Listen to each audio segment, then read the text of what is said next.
Papa's got a new toy. Alright, so we got the RIDGID 13-inch thickness planer. I picked this up a few months ago, so it's not really new, but it's new for you viewers out there. And this is not going to be a product review. However, this is going to be an unboxing of this RIDGID thickness planer. So I'm going to open it up real quick and we're going to do a quick little talk.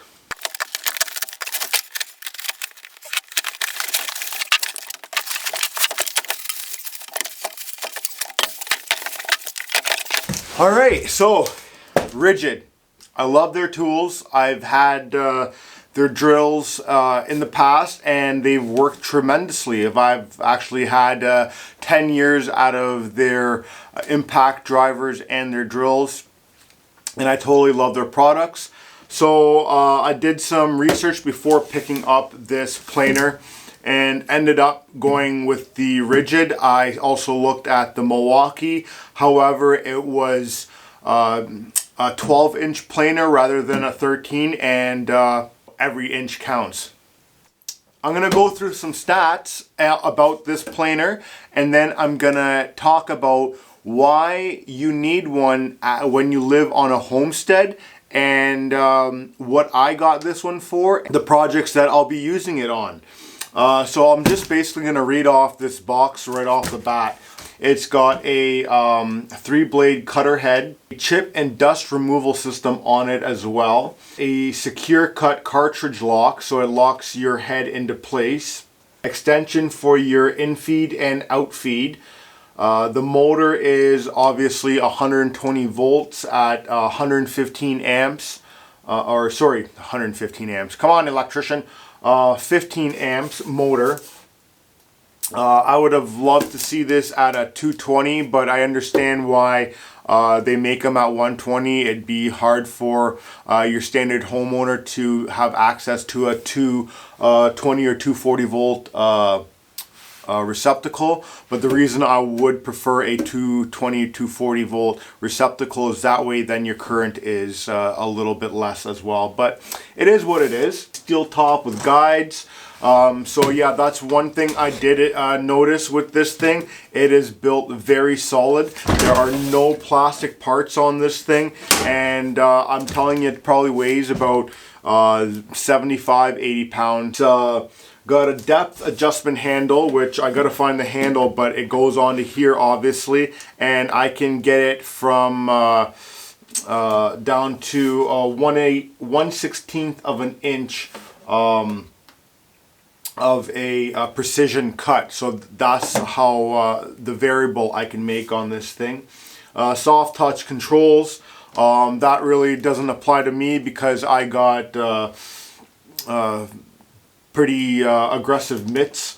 So soft controls, I'll be probably making them hard controls later on. A good depth gauge, and then a repeat cut depth stop. Those are the pros on this thing. It does 9,000 RPM with no load, and it does 96 cuts per inch.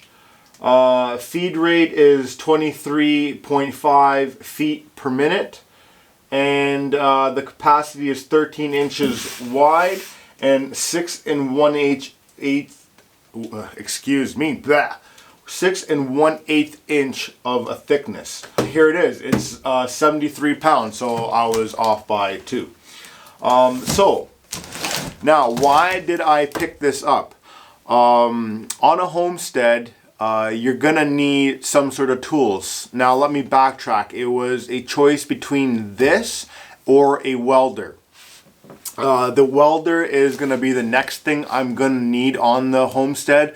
However, I felt that this would be a better option for the time being, because for next year we have a lot of projects that are going to require the use of a planer, and I have access to a welder if I need it. So what does a planer do? So what happens is, when I go to mill some wood on the mill outside, it will leave the wood rough as can be. basically you're gonna have splinters on it, and it'll be really rough and coarse. And what this does, and it also won't be as even when you cut it, depending on your sawmill. Mine's a chainsaw sawmill, so it won't be as accurate as if you had a bandsaw sawmill. So it all depends on that. So once I have my slab of wood that I need to plane, it'll be rough, and what I'll do is I'll set it to the thickness that I want on this planer, and I'll feed the piece of wood through, and it'll make it all nice and even and smooth like you would have in Home Depot or Lowe's or any of those lumber yards. You'll have a nice piece of wood with the exact thickness ready to use for your projects. So the projects we have coming up that I'm going to need this for right off the bat is, if you saw in our previous videos there, probably about a month, 2 months ago, we finished the upstairs office area, studio, and workout room. We finished everything but the window jambs, the window casings, the window frames, the baseboards, and little odds and ends like that. And being that I need to make those myself, I will be needing a planer to do that, to get them nice and smooth so that I can paint them and give it a nice finished look as well. The next project I'm going to have is our crosswalk over to our property. The planks are getting weathered and beat down pretty good, so I'm going to have to remake my own planks for the crosswalk. That way it's not deteriorating and causing any hazards for myself or Kimberly or the dogs for that matter. And the third project, and the biggest one that I have for next year, is going to be the sauna build.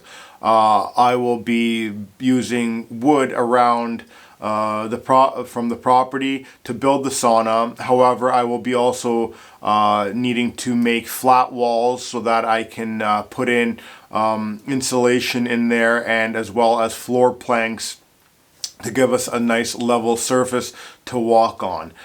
So I will be needing that this tool for this as well. So a planer I would recommend to anyone that is looking to get into homesteading, because when you are homesteading, you will be responsible for making your own material, your own products. And I know, what was it, about a year ago, the price of wood was astronomical. We actually had a couple neighbors up here that had their relatives call up here and got them to go around making their own 2x4s, 2x6s, 2x8s.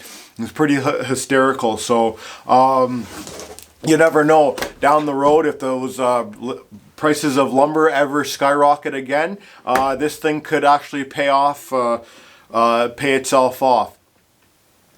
So it is one good thing to have, and they aren't cheap. This one was, I believe, $700-800, somewhere in that ballpark, and that's Canadian dollars for our US viewers down there. I'm not sure what the exchange rate is on that, but I'm sure you'll figure it out. So I just wanted to do a quick little post video on this thing, and you'll see it in action in the summer. So stay tuned for that one. See you on the next one.